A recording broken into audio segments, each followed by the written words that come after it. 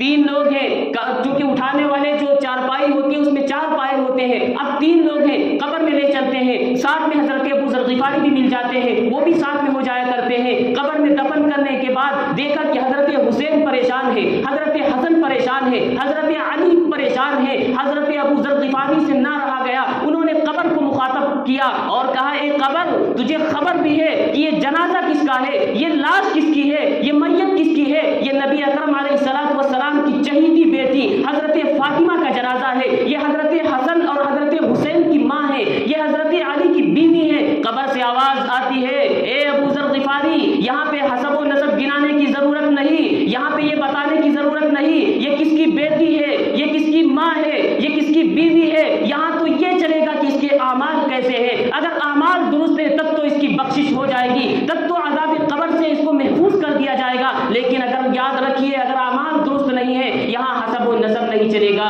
حسب و نسب نہیں چلے گا۔ یہ حضرت فاطمہ کے بارے میں بات ہے۔ تو ہم اور آپ کس